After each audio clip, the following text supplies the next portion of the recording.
Hi folks, and welcome to another ace tanker in the Sturer Emil. Now, this not only gives you guys at home an opportunity to correct my pronunciation, because even after playing this tank for about 100 games, I still can't pronounce its name correctly. And I know I've brought you the original ace tanker on the channel before, but I thought I'd bring you this one because, as I say, you can laugh at my pronunciation one last time. And I do say one last time because I don't own this tank anymore. And this is the final ace tanker. In fact, this was the final win in the Sturer before I actually sold it. We are here on Runeberg. I'm platooned with Neilon Travels, who has given up trying to teach me how to pronounce this tank properly. And I'm also platooned with Bringy. And as so often happens on Runeberg, we haven't sent too many tanks into one flank. We've only sent an IS into town. The rest of our tanks have somehow, for some reason, our heavies have gone down the 5-6 lines. We've got our usual TDs and light tanks in the middle, but that's okay. But town is not looking very good. We've only got one tank in town. And our T-29 has decided to relocate. So I know that I'm going to have some... I'm going to have to deal with tanks coming up from my right. But that's okay. I'm using binocs, I'm using a camo net. The tank isn't particularly good with camo, but I do have plenty of cover to shoot through.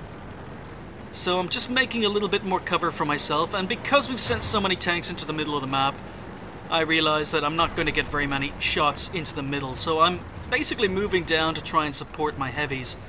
And the Sturer is a strange tank. It's a terrible, terrible stock grind, but actually, to be honest, once you got the final gun on it, I didn't mind it too much.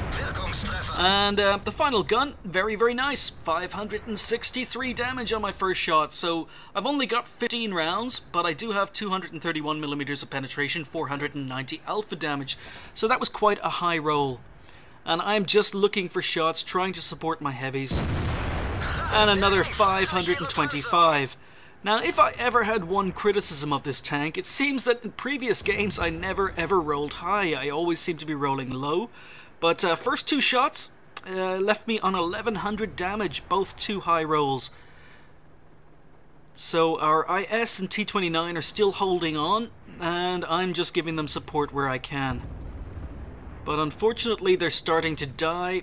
Our team are still populating the middle of the map, and I'm just waiting for shots. So, as I say, this is the final win in the Sturer.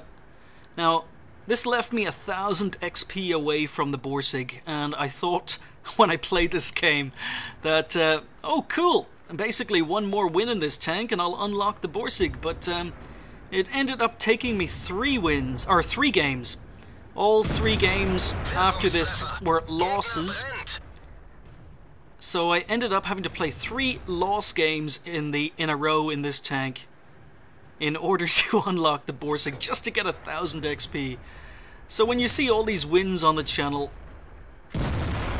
just remember that you're usually only brought the best games.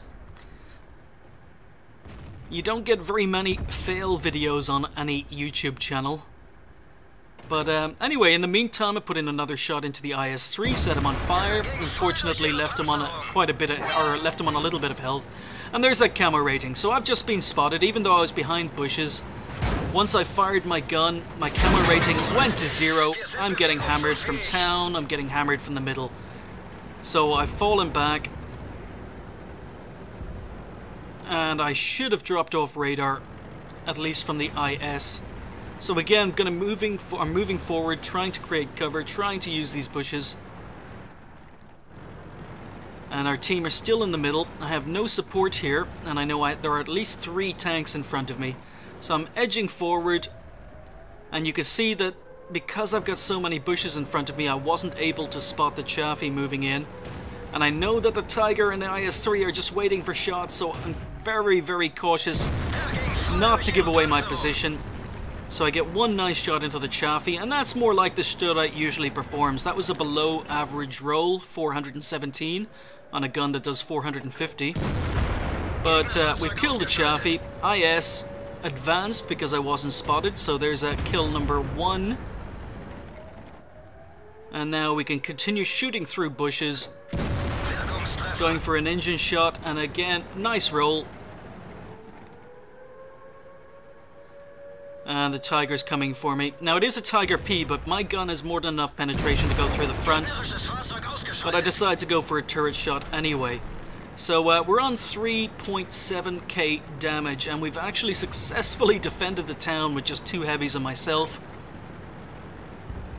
And the game is still 50-50. The score is 11-10. But I'm finally able to move up, finally able to try and support the middle. Bringy's covering the right.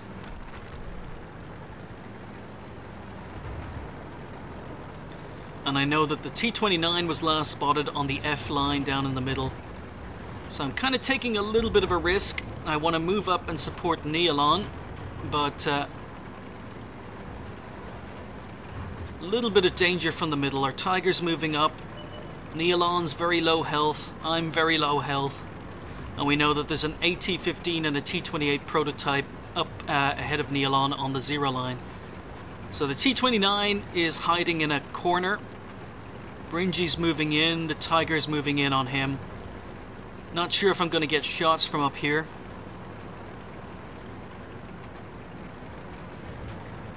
But as I say, I was happy with this game. This was the last ace tanker and the last actual win in this tank. And while it's horrible stock, fully upgraded, I didn't mind the tank too much.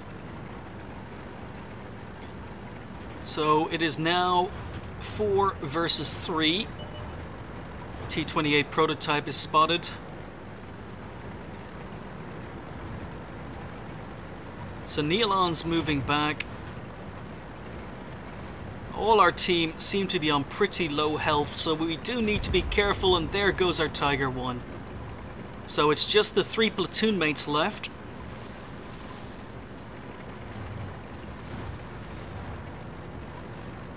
And we know where 2 of the enemy tanks are. Bringy has spotted an IS who is AFK, thankfully, so looking a little bit better. Now, I've been spotted. AT-15... Oh, it's actually an AT-15A. Okay. Not quite as scary as an AT-15, but I've been spotted. So, Nealon is setting up behind some bushes to give me some cover. He's moving forward to take me on. And Bringy's ignoring the AFK IS, and he's going to work on the T-28 prototype. So that was a really, really bad shot by me. I was actually going to go for his tracks, changed his mind, fired at his lower glacis. Too late to realize I didn't have a penetrating shot. But Nealon has penned him, and Nealon is keeping him penned, which allows me to basically take him out with a shot through the commander's turret. In the meantime, Bringy's taken out the T-28 prototype. So we're just systematically killing what's left of the enemy team, and we know there's just 1 IS left. And Bringy's a little bit of a scumbag here. You'll see why in a moment. So, rushing in, and you don't rush anywhere in a Sturer, but I'm doing my best to rush in to try and get some more damage out of this game. I'm on 4k damage. So Bringy's going to work on this AFK IS. I get 1 shot in, and Bringy realizes we can shoot him. So I'm not sure if Bringy is trying to block shots. He's moving back and forward to try and stop a shooting. At least that's what I think he's doing. And of course I bounce my kill shot. It wouldn't be one of my replays without incredibly bad RNG. So I bounce my kill shot, Bringy ends up picking up the kill. So there you go, another ace tanker in the Sturer Emil, and that's probably the last time you'll hear me massacre its name. I didn't really feel good about that game at the start when we only sent 1 heavy tank into town, but thankfully the enemy team didn't send too many tanks into town either. And this is a great machine for using its camo, using its great gun depression, and being able to shoot from the back without being spotted. Unfortunately, as you saw, when I did get spotted, I ended up losing a lot of health very quickly, but it's got a really, really nasty gun. Doesn't have a lot of ammunition, so you can't really spam shots. But it's actually quite easy. I found the tank quite easy to play. As long as you're careful with your shots, you can have high damage games, and it's actually quite easy to get ace tankers in the Sturer. But we also picked up high caliber and tank sniper. It was the 3 platoon mates left standing at the end. I finished top on XP with 1333. Bringy had a really good game as well, and he ended up picking up an ace tanker in his VK3002D with 1314, and Neilon had a really solid game, 911 XP. So pretty nice game for us. We were tier 7s in a tier 8 game, so it worked out really well. And I've got a bonus coming up after this, because I'm actually going to show you the game from Bringy's point of view. As I say, it was an ace tanker for him as well, so if you stay tuned, there is a little bonus at the end. I fired 13 and I hit 13, which is actually a really good performance considering the gun, especially at distance, isn't that accurate. However, I was trolled a little bit, got two really troll bounces, and meant I only did 4,395 damage when I could have easily done over 5,000 had those penned. I received 4 hits and 4 pens, so this tank has very little armor. If you bounce anything, it's very lucky. I damaged 7, destroyed 3, did 1,000 assistance damage and 23 base defense points, and ended up earning 38,000 credits in a tier 7 tank, which isn't too bad with a premium account. Almost 2,000 XP on it ×2, first game of the day, and as I say, it was my final ever win in the Sturer, but it left me on just short of 4,000 XP with a premium account. So I think this was a nice final win, let's just say. I won't say the final game, because it did take 3 more games and they were all horrible games and all horrible defeats before I actually finished with the tank. But it was a nice final win for the tank, and it shows you pretty much how good it can be in certain situations. It's not particularly fast, not particularly maneuverable, but you do have okay camo until you fire your gun. You have really nice gun depression, and the gun is very good on it, even though you only get 15 rounds of ammunition. However, just be aware, the stock grind on this tank is absolutely horrible. The stock gun is terrible, and it requires a lot of XP to unlock that final gun. But if you can get through that, I think the final, or the fully upgraded tank isn't too bad. Okay, let's move on. So just as an added bonus, we're going to watch the game from Bringy's point of view. Now, Bringy is in the VK3002D, which is a tank I have not played in a long time. It's a tank I originally played probably in my first week of playing World of Tanks, moved on and sold, so I don't really remember the tank. However, Bringy has fallen in love with this particular tank, and whenever we get into a tier 7 game, this is the tank he chooses.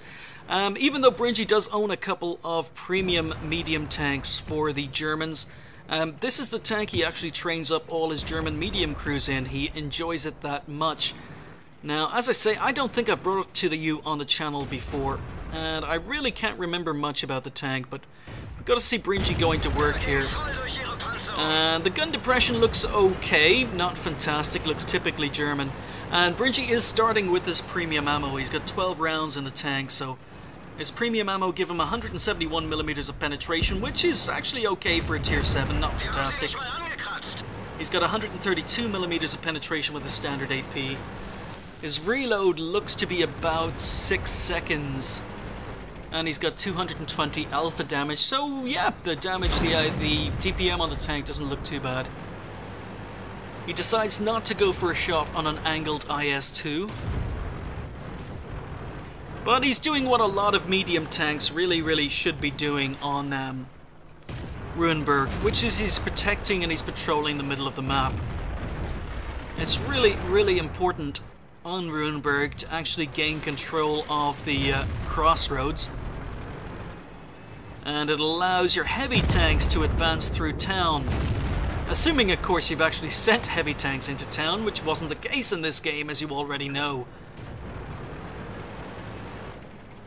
So, slow start. Bringy's only done 230 damage unless he's landed a couple of blind shots, and we can see that there are at least 8 tanks in town. So this is the stage where I'm not feeling so good. But we do have a lot of presence in the middle of the map.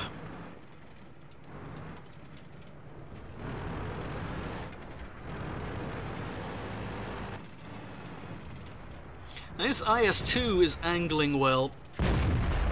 And Bringy is unfortunate to bounce on his turret. Did go for turret cheek, but fails to pen.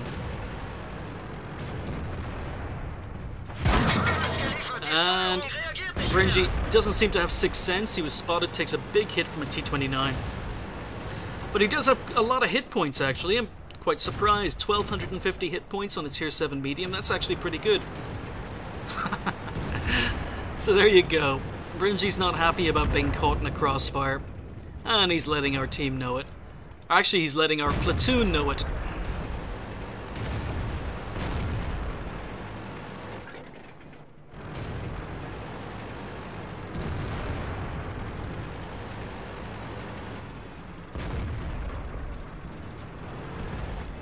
So we're moving in. And he's very, very unlucky to bounce on the hull of the T-34. T-34 had fired, so Bringy poked and took a shot, but it's likely the T-34 has reloaded. So Bringy's not going to poke until, or at least I assume he's not going to poke, until the T-34 fires again. I haven't seen this replay, actually. This is the first time I'm watching it. And, whoa, okay. That's another really, really unfortunate bounce. And another really unfortunate bounce. Bringy must be cursing to himself. Now he finally gets a shot in. Now the T-34 was on a slight downward slope, which made the angle of his upper glacis a little bit more steep. That may be why Bringy is bouncing. But Bringy's out of premium ammo now. And he's having to aim a little bit more carefully with a standard AP, but standard AP has more than enough penetration to go through the lower glacis. And that's a really, really nice poke and kill on a tier 8 heavy. It's a nice map awareness, sees the T-44, has a side shot, but snaps and misses. Now the aim time doesn't look fantastic on this tank. I really, really need to rebuy this tank. Bringy swears it's a good tank, so I may end up rebuying it sometime. Now, in the meantime, as you can see, the enemy team has swept through town. I'm doing some work on the enemy tanks coming into our spawn. Bringy's ignoring what's up in the crossroads, waiting for Neilon to deal with them. He gets a nice shot into the Tiger P, and there we go. So we've pretty much secured town now. And as I say, it's been a pretty average start for Bringy. He's on 1300 damage.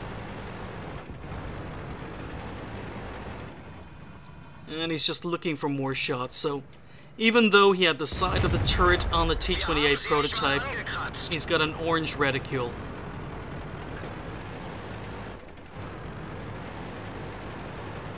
So with 4 tanks left on the enemy team, we have a pretty good idea where 3 of them are, and that's when Bringy decides to flank.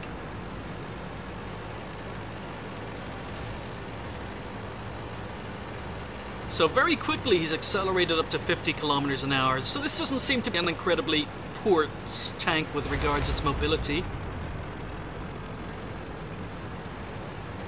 As I say, it's interesting to see this tank. I don't think I've had any VK3002D replays on the channel before. But he comes up, he gets behind the T-29, he's doing what medium tanks do.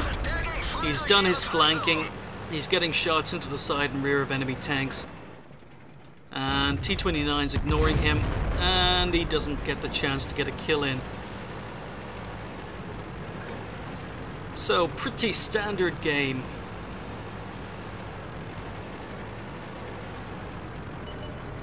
So once again, it looks as if Bringy is going to be flanking. We'll speed it up a little bit because we know what happens. So he moves down into enemy spawn, and at this point, this is when we realize that the IS is AFK. He goes for 1 shot, and you'll notice he's going for the track shot first. That means if anyone else shoots the tank, he's going to get assisted damage and XP, but after bouncing a few times for no damage on the IS, he decides his better option is to move up, support us, and it's a good thing he did. That T-28 prototype was coming back for him, but he's got the speed, he's got the maneuverability to get to the back of the T-28 prototype, and he misses a shot. So he's going to take another hit if the T-28 prototype gets turned around, but T-28 prototype decides not to turn around. Easy shot into his rear. I've just taken out the AT-15A with Neil on support, and Bringy's moving back in for this kill on the IS. And that's 4 shots at the IS, 4 bounces. That's a miss. Tank doesn't look very good at shooting on the move. So Bringy's moving in, getting some free XP and credits at the end of the game. Finally does some damage. And there we go. You look at it, that scumbag. He realizes we can shoot him from crossroads, so he reverses, and now he's moving back and forth in front of the enemy tank to prevent us from getting any more damage done. So I bounce my kill shot, Bringy finishes him off, and yeah, that's lovely team play, Bringy. Trying to prevent your teammates from getting any more damage out of this game. Scumbag. So a really standard game there in the VK3002D. I think you got to see what the tank is about. It's been so long since I played the tank, I'd forgotten that it's actually a little bit better than I remember. Of course, when I originally played it, I didn't know what the heck I was doing. But an ace tanker game for Bringy, and it was a pretty standard game, so it doesn't look like a difficult tank to play. Bringy did come second, and his XP was almost as high as mine. He did almost 3k damage in the end, so a couple of his blind shots seem to have gone in, and he finished up with 3 kills as well. He fired 30, hit 25, and only penned 17, so even with the premium ammo he was bouncing, the penetration doesn't look fantastic, but the tank is actually a little bit more maneuverable than I thought it was, or I remember it being. He spotted 3 damage, 7 destroyed 3, did 1200 assistance damage, 10 base defense points, and earned just 2000 credits with a premium account. He did have 10 premium shells loaded, and what Bringy does in a lot of games is he has some premium shells loaded, and he usually fires those first before moving on to his regular ammo. But 1971 XP on a ×2, first game of the day, left him on 4000 XP. Really solid game in a tank I haven't featured on the channel before, so that was just a nice little bonus game. We both picked up ace tankers in that particular game, and I thought you might want to see the game from Bringy's perspective. Hope you guys enjoyed the replays, and thank you guys for watching. I'll see you next time.